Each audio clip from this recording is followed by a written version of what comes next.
అంటే స్వచ్ఛమైన ప్రేమ ఉండదు. ఆ ప్రేమే వారి పట్ల మహా తపస్సులాగా ఫలించింది.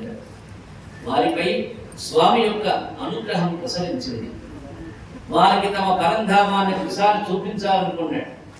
ఈ మానవులందరూ మాయ చేత కప్పబడి ఉన్నారు కాబట్టి కర్మలలో, అలాగే కామ క్రోధాలలో, అజ్ఞానంలో, జనన మరణాలతో పడి కొట్టుకుంటున్నారయ్యా. వీరికి తన నిజధామం ఒకసారి చూపించే ఉద్దేశంతో వారిని బ్రహ్మగుండానికి తొలగించాడు. వారిని బ్రహ్మగుండానికి తీసుకువెళ్ళాడు. బ్రహ్మపదంలో వారిని ఒకసారి ముంచి తీశాడు పైకి. వారిని ఆవరించి ఉన్న విష్ణుమాయని ఒక క్షణం తొలగించాడు. వెంటనే వారికి బ్రహ్మ సమాధి స్థితి వచ్చేసింది. త్రిగుణాలకి, ఇంద్రియ మనోబుద్ధులకి అతీతమైన ఆ యొక్క దివ్య తేజస్సుని తిరిగించారు ఆ యొక్క జనులంతా. సర్వసంగ పరిత్యాగులై జీవన్ముక్తులైన మునులు దేనిని దర్శించాలని అహర్నిశలు కాంక్షిస్తూ ఉంటారు. వేలాది సంవత్సరాలు తపస్సులు చేస్తూ ఉన్నారు. పరమ పురుషుడు యజ్ఞ యాగాది కృతులు కొన్ని సంవత్సరాల పాటు నేర్పుతూ ఉన్నారు. ఆ యొక్క పరంధామాన్ని దర్శించాలని యొక్క జనులంతా సచ్చిదానంద స్థితిని అనుభవించారట. ఈ విధంగా నందుడు మొదలైన గోపకులంతా కృష్ణుని వైకుంఠ ధామంలో చూసి పరమానంద భృతులై స్తుతించి పూజించారు. ఆ రోజున ఆ దివ్య దర్శనం తొలగిపోయింది. మాయ ఆవరించింది వారిదంతా నిజమా, స్వప్నమా, ఊహాతీరితమా అనేటువంటి డోలాయమాన స్థితిలో ఉన్నారు. తెలుసుకోలేకపోయినారు. చెప్పా, ఆయన్ని పట్టుకున్న వాడు మాయ నుంచి తొలగబడతాడు. ఆయన్ని సేవించిన వాడు ఈ యొక్క కష్టాల గడల నుండి బయటపడగలుగుతాడు. అలా ఆ రోజున అంతా చూసి ఉన్నటువంటి ఈ యొక్క నందుడితో సహా గోపజనులంతా తను ఎప్పుడైతే తొలగిపోయినాడో, తను ఎప్పుడైతే మరలిపోయినాడో, వారి నుండి తన యొక్క మాయని ఎప్పుడైతే తప్పించాడో మరలా యథాస్థితికి వచ్చేసారు వాళ్ళంతా. శ్రీమద్ భాగవతంలో అత్యంత మొదటి ఘట్టం గోపికల యొక్క కృష్ణ ప్రేమ అనేటువంటిది.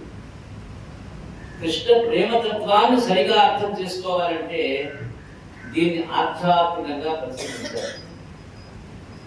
అసలు మిగతా దేవతలు లేదు, కృష్ణ పరమాత్ముడి యొక్క లీలా విశేషాలు లేదు. ఆయన పరమ శుద్ధతత్వాన్ని కలిగి ఉంటాడు, కానీ ఏదేదో చేసినట్టుగా కనిపిస్తాడు. కాబట్టి శుద్ధ భక్తులు ఎవరయ్యా అంటే కృష్ణతత్వం కలిగి ఉన్నవాడు శుద్ధ భక్తులు అనిపిస్తాడు. అలా నానాటికి మారుతుండే సాంఘిక వ్యవస్థకు అనుగుణంగా ఆచార వ్యవహారాలు, నీతి నియమాలు మారుతూ ఉంటాయి. కాలం గడిచే కొద్దీ ఆచార వ్యవహారాలు కొద్ది మార్పులు వస్తూ ఉంటాయి. పాశ్చాత్య దేశాల సంస్కారాల ప్రభావం చేత పూర్వపు నియమాలు కొంతవరకు పరివర్తన చెందాయి. ఈ రోజుల్లో ఒకప్పుడు ఆచరించబడేటువంటి సతీ సహగమనం అనేటువంటిది ఉండేది మన దేశంలో. బహుభార్యత్వం ఉండేది. అంటే ఒకే మనిషికి 2, 3, 4 భార్యలు ఉండేవారు. ఇప్పుడు నిషేధించబడ్డాయి. కొన్ని ప్రత్యేకమైన పరిస్థితుల్లో బహుభార్యత్వము, బహుభర్తృత్వము, పరబీజ సంతానం లాంటివి అనుమతించబడుతుండేవి. అందుచేత ఇప్పటి సాంఘిక వ్యవస్థని, నైతిక నియమాన్ని దృష్టిలో పెట్టుకొని పౌరాణిక యుగాల్లో సంఘటనని విమర్శించడం, తీర్పు చెప్పడం సమంజసం కాదు. ఇప్పుడు ఈ కాల పరిస్థితులు వేరు, ఆ రోజు యొక్క కాల పరిస్థితులు వేరు. కాబట్టి పురాణాన్ని మనం ఎత్తి చూపకూడదు. మహాత్ముల యొక్క జన్మలని విమర్శించకూడదు. కృష్ణుడు చోరుడు జారుడు అంటూ ఉంటాం. ఆయన్ని నమ్మని వాళ్ళు, ఆయన్ని భక్తిగా ఆరాధించని వాళ్ళు, ఆయన్ని మానవ మాతృడిగా చూసేటువంటి వాళ్ళు చేసేటువంటి విమర్శ ఇది. ఆయన చోరుడు, దొంగవాడంట. ఆయన జారుడంట. 16,000 మంది స్త్రీలుగా ఆయన అంటాడు. ఆయన హాస్య ధోరణిలో చెప్పే కొందరు పౌరాణికుల నుండి ఈ వచ్చేటువంటి మాటలన్నీ. ఇది ఎంతవరకు సమంజసమో మనం పూర్తిగా ఆ యొక్క భగవంతుని దర్శనం చేస్తే గాని, ఆయన యొక్క లీలల్ని సంపూర్ణంగా చదివితే గాని అర్థంగా ఉన్నది. భూభారాన్ని తగ్గించడానికి, దుష్టులను శిక్షించడానికి బ్రహ్మాది దేవతల యొక్క ప్రార్థనను అందించి భగవానుడు కృష్ణావతారాన్ని ధరించాడు. కాబట్టి కృష్ణస్తు స్వయం భగవాన్ అన్నాడు. సంపూర్ణమైనటువంటి భగవతత్వాన్ని మనకి చూపించినటువంటి అవతారం కృష్ణ అవతారం. ఇది భగవంతుడు అంటే ఏమిటో కృష్ణ కథలు వింటే అర్థమవుతుంది. ముందుగా దేవతల్ని యాదవులుగా భూలోకంలో జన్మించమన్నాడు. రామావతారంలో శ్రీరామచంద్రుని దివ్య మోహన సుందర విగ్రహాన్ని ఆలింగనం చేసుకుని ఋషుల యొక్క ప్రగాఢ కాంక్షని తీర్చడానికి అడిగారు వాళ్ళంతా. ఇప్పుడు పట్టాభిషేకం జరిగింది రామచంద్ర ప్రభువుకి. లంకలో ఉన్నటువంటి జానకమ్మని తాను గుర్తించి తీసుకుని వచ్చాడు.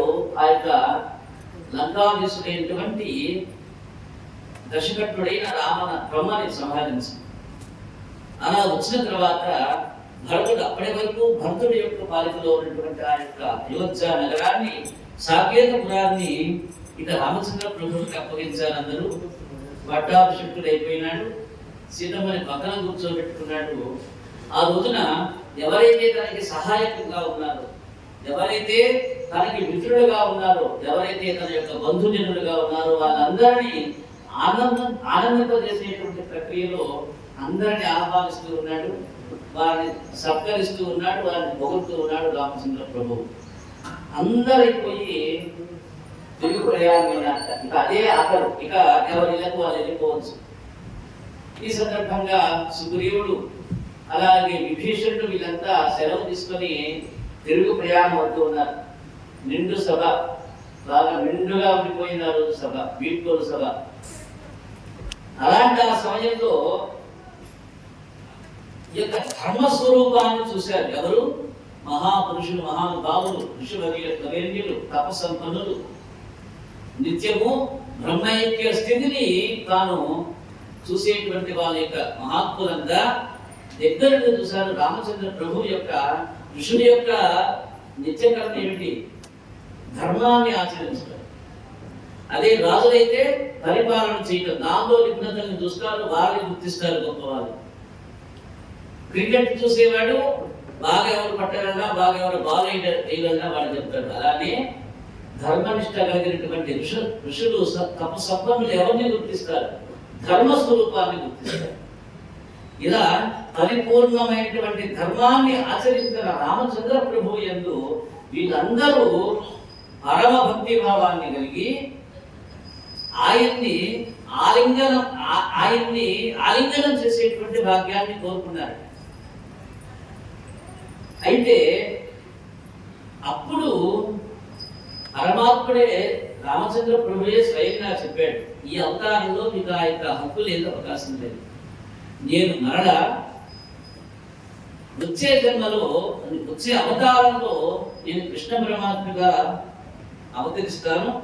ఆ అవతారంలో మీ యొక్క లక్ష్యాన్ని తీరుస్తాను, మీ అందు నా యొక్క విభూతిని ప్రదర్శిస్తానని చెప్పి కృష్ణ పరమాత్మ రామచంద్ర ప్రభు ఆలోచిస్తాడు ఆ యొక్క శివనాన్ని. వాళ్ళ యొక్క ప్రగాఢ కాంక్షని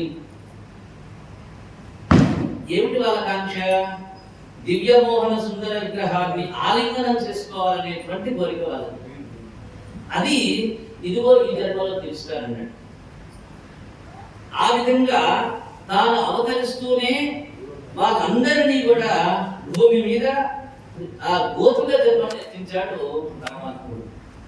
ఈ విధమైన కాలజన్ముని యొక్క గోపవాసులు, గోకుల వాసులు అంటారు. సాక్షాత్ భగవంతుడైన శ్రీకృష్ణుడు దుష్ట శిక్షణ, శిష్ట రక్షణే కాకుండా భక్త భీష్ట వరదాన కార్యాన్ని కూడా చేయగల సంకల్పించాడు. అంటే భక్తులు కేవలం దుష్టుల్ని సంహరించడం, శిష్టుల్ని రక్షించడమే కాదు, తన యొక్క నామాన్ని ఎవరు ధరించి ఉంటారా, తన యొక్క పాద సేవను నిత్యం ఎవరు చూస్తూ ఉన్నారా, అంటే తన భక్తులుగా ఉండేటువంటి వాళ్ళ యొక్క మనోరథాలను కూడా తీర్చదలుచుకున్నాడు. అలా యొక్క కార్యాన్ని సంకల్పించాడు. ఈ కార్యక్రమంలోనే అతడు దేవకి వసుదేవులకి పుత్రుడై జన్మించడం, నంద యశోదులకి బిడ్డడై ఉండటం, వారిని ఒలిపింపజేయటం, బృందావన గోపకులకు వైకుంఠాన్ని దర్శింపజేయటం, యశోదమ్మకు తన నోటిలో బ్రహ్మాండాన్ని చూయించడం, గోపుమ్మల వెంగాలను దొంగలించడం, గోపికలకు స్పర్శానందాన్ని కలిగించడం, ముసుకుందరైనటువంటి భక్తులకి ముక్తి నింపటం, విప్ర అంటే బ్రాహ్మణుల యొక్క భార్యలకి అక్రూరుడనేటువంటి తన యొక్క సహోదరుడికి సుధారుడనేటువంటి కుబ్జని, సుధారుడనేటువంటి భక్తుడిని, కుబ్జ అనేటువంటి ఒక సుందర స్త్రీని, కుచేరుడైనటువంటి తన యొక్క స్నేహితుడిని, వీళ్ళందరినీ అనుగ్రహించాడు తన యొక్క అవతార విషయంలో. వీటిని లౌకిక దృష్టితో సంకుచితమైన అర్థాన్ని ఆపాదించడం మనకి భావ్యము కాదు. కృష్ణుడు నందుని ఇంట వేసినప్పటి నుండి నందవ్రజంలో ఆబాల గోపాలందరికీ ప్రియతుడైపోయినాడు. ఆయన యొక్క చేష్ట ద్వారా, ఆయన యొక్క మాట ద్వారా, ఆయన యొక్క రూపం ద్వారా, ఆయన యొక్క ప్రేమతత్వం ద్వారా అందరూ ఆయన్ని మెచ్చుకున్నారు. ఎలా మెచ్చుకున్నారంటే ప్రియుడైపోయాడు అందరు. శిశువులతోటి, వృద్ధులతోటి సహా అన్ని వయస్సులో ఉన్నటువంటి స్త్రీలంతా కూడా, స్త్రీలే కాదు పురుషులు కూడా ఆ యొక్క కృష్ణ పరమాత్ముని యొక్క సుందర మనోజ్ఞ విగ్రహ రూపాన్ని ప్రేమించారట. భక్తి కాదు, ప్రేమ భక్తిని కలిగి ఉన్నారు. భక్తే ప్రేమగా, ప్రేమే భక్తిగా వాళ్ళంతా ఉన్నారు.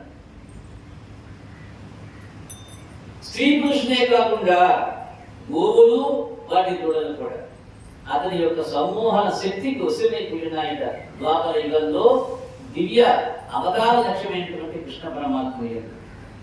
కృష్ణుడు అంటే అర్థం ఏమిటయా అంటే అందరినీ లాక్కునేటువంటి వాడు, అందరికీ ఇష్టడైనటువంటి వాడు, అందరికీ ప్రియత్వాన్ని చేకూర్చేటువంటి వాడు. కాబట్టి కృష్ణుడు ప్రేమ స్వరూపుడు. ప్రేమ ఎవరుంటుంది? సత్వగుణ సంపన్నులకు మాత్రమే ఉండేది ప్రేమ అనేటువంటిది. అలా సత్వగుణం వాడిలో లేకపోతే ప్రేమ అనేటువంటిది వాడికి ఉండదు.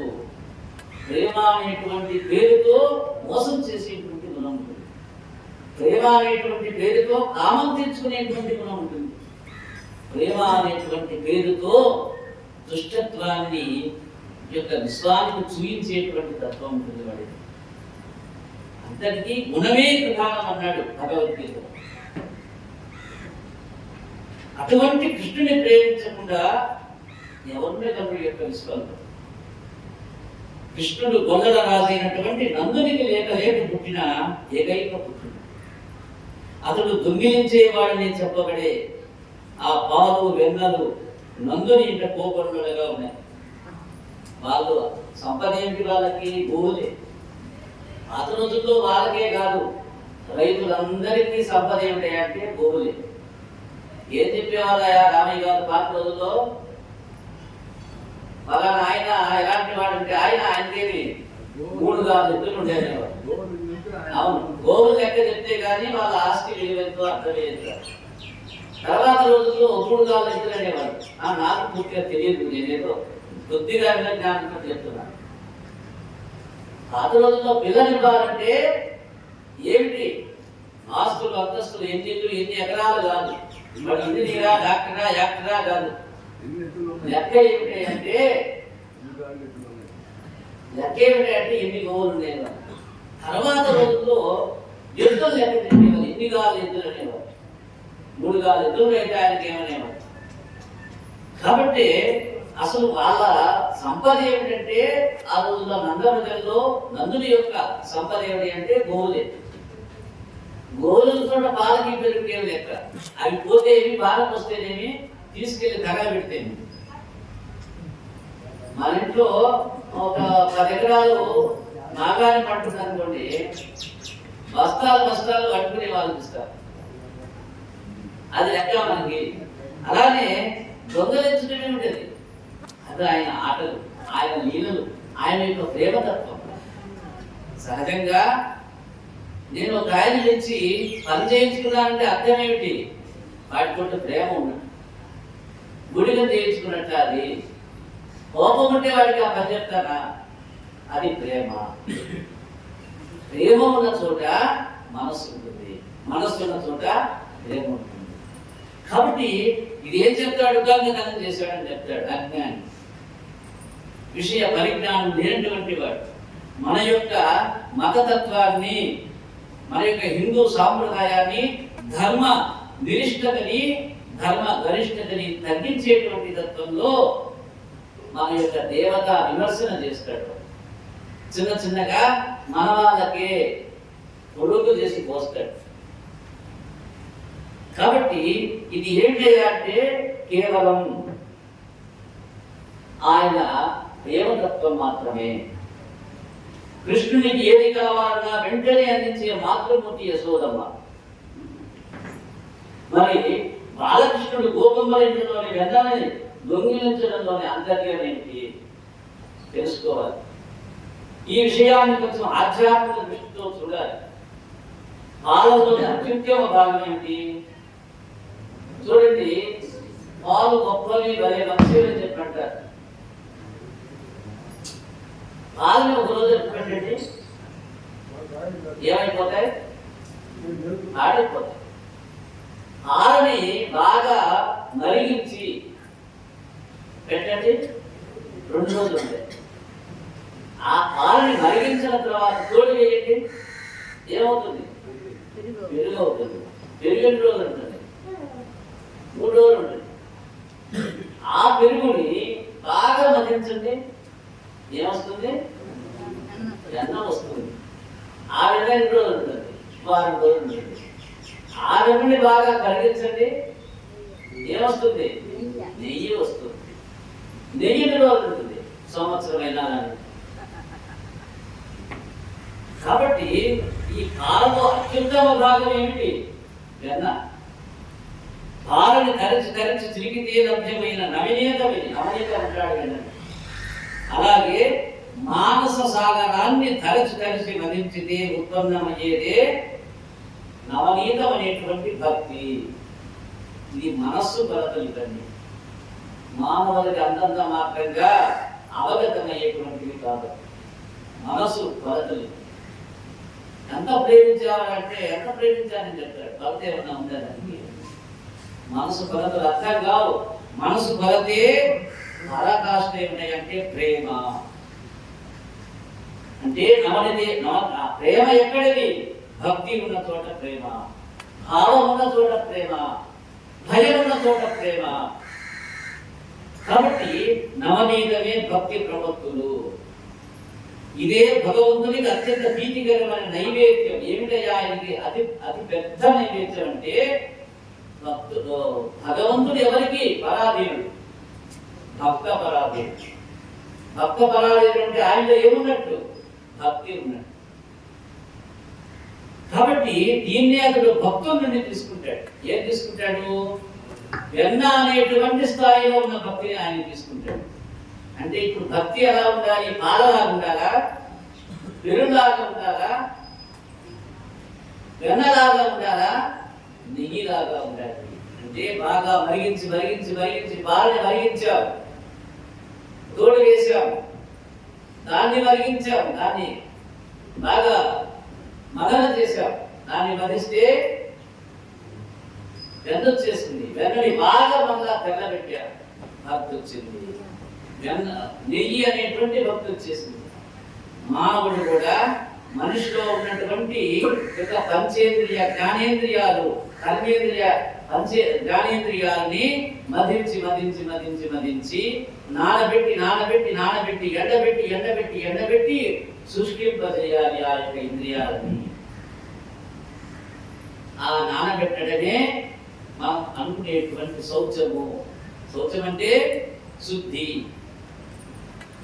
ఆ యొక్క ఎండబెట్టడమే మనం ఆచరించేటువంటి నిష్ట. ఇలాంటి చర్యల ద్వారా ఈ యొక్క దేహం ఏమవుతుంది? భక్తి పరాకాష్ఠకి వెళ్ళిపోతుంది. అలాంటి భక్తులు ఒకటే ఉంటాడని చెప్తుంది భగవద్గీత. చెప్పు శ్లోకం.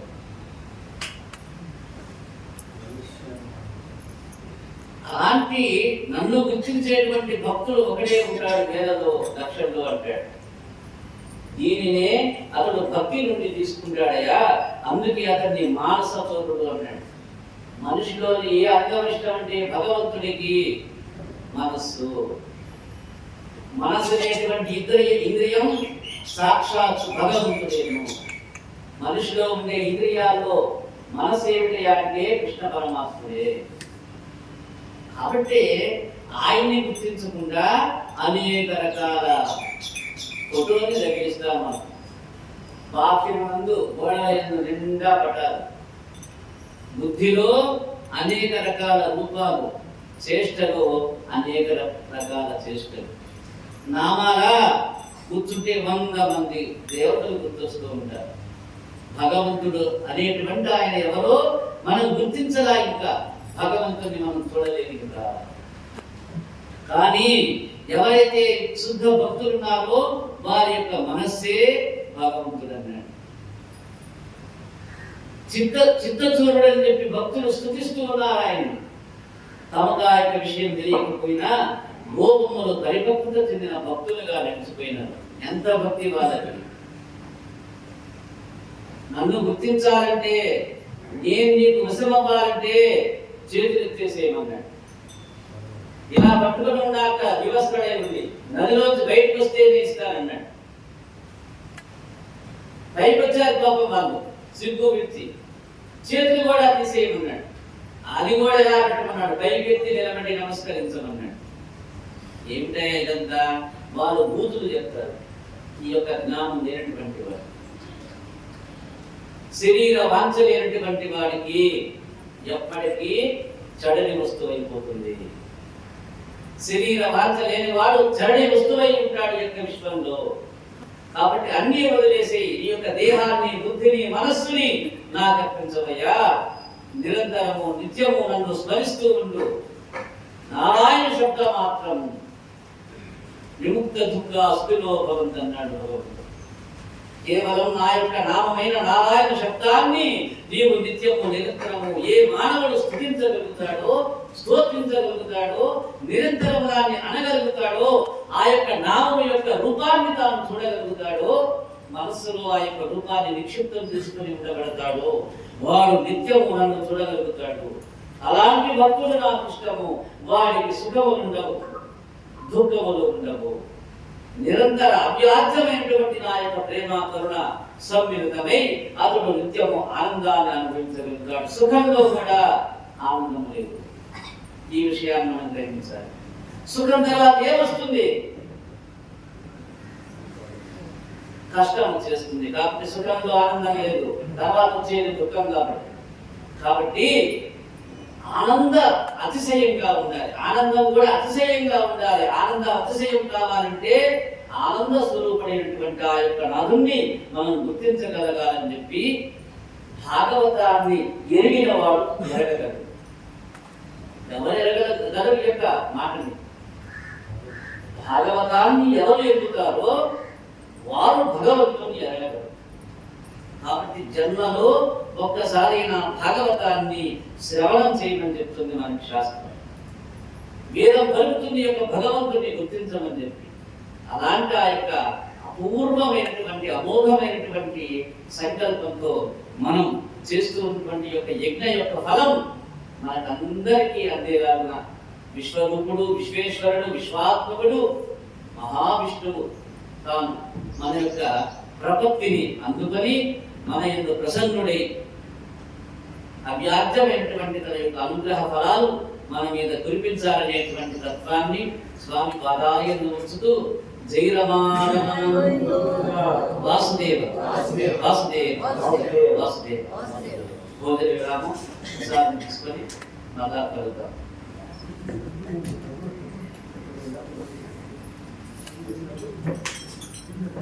స్వామి ఆపనా